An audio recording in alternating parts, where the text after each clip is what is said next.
let's say somebody was struggling with faith, and they're struggling perhaps with alcoholism or addiction. What would you tell them?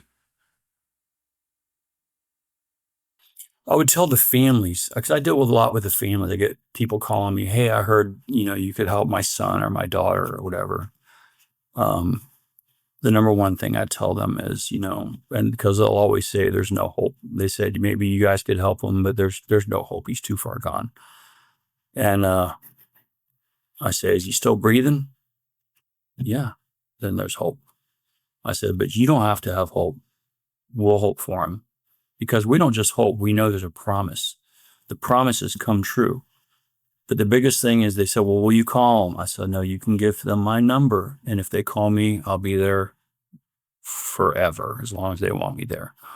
Because in the bottom, after the 13 wills and the promises, it says, if we do the work, they have to be willing. Because the day before I came in at the intervention, I wasn't ready. Not the day before I wasn't ready. I had to be ready. And they have to be ready, because I see people come in that aren't ready. And it's good that they come in, because at least they get something. They know there's help, right? Just because they go back out, that's maybe not a bad thing if they live long enough to get back in and find the Lord. Some don't, and it's sad. But we have to stay focused on the ones that do come in. We have to be there when you get those phone calls, people that call in, call the hotline, or I've had people that got, my number from a friend of a friend of a friend, call me, drunk and sobbing. And I said, listen, I'm going to send you a text tomorrow when you're sober. I want you to call me. We just got to be there for them. We're there for you. If you're out there and you're feeling all alone, and that there's no hope of getting out of this horrible hell that you're in, I'm here to tell you that I've been in that horrible hellhole that I dug. And the people of AA and the people, God's children out there, are here to help you out. They'll put the ladder down and yank you out of there. They'll throw you a rope, but you got to grab onto it. You got to be willing.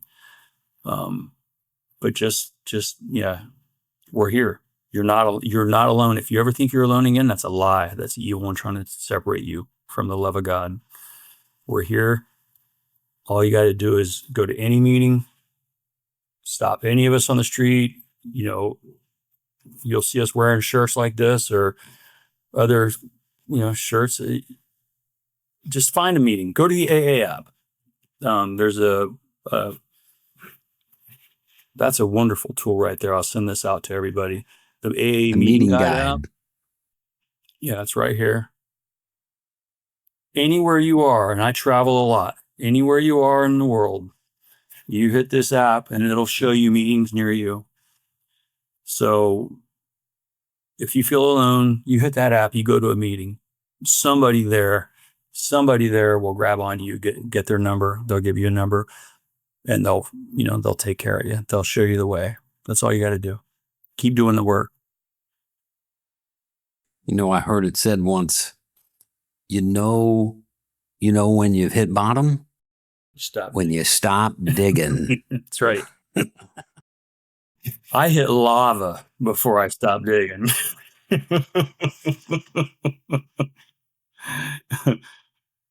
But that's fine. I made it out. The hand of AA was there to reach down and grab me and pull me out. God led me to AA, and AA led me back to God, full circle. And now the mission field, the greatest mission field there is AA, I think. There are people who want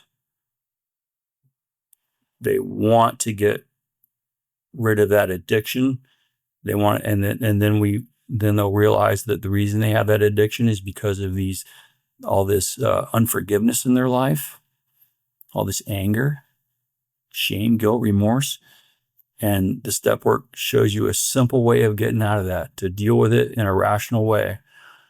Accept forgiveness, forgive, make amends, make it right as best you can. And then to carry this message to other alcoholics, not just alcoholics, but everyone you meet. This message is good for anyone. The message of forgiveness and love and peace and joy and helping other people and pointing them towards God. That's good stuff for anybody, for everybody. Yeah, I think one of the biggest things that I got out of the steps was it's all about forgiveness, including yourself. You alluded to this earlier, not just everyone else who wronged you and whatever, but including yourself. And in the Lord's Prayer, where it says, "Forgive us our trespasses as we forgive those who trespass against us," and he fishes up the Lord's Prayer. Jesus actually repeats the part about forgiveness. Hey, if you forgive other people, Father's going to forgive you. If you don't, Father's not going to forgive you. This is the only thing in the entire Lord's Prayer that he repeats. So it seems like that's probably pretty important. And there's some accountability in that line right there too, because forgive us our trespasses as we forgive those who trespass against us.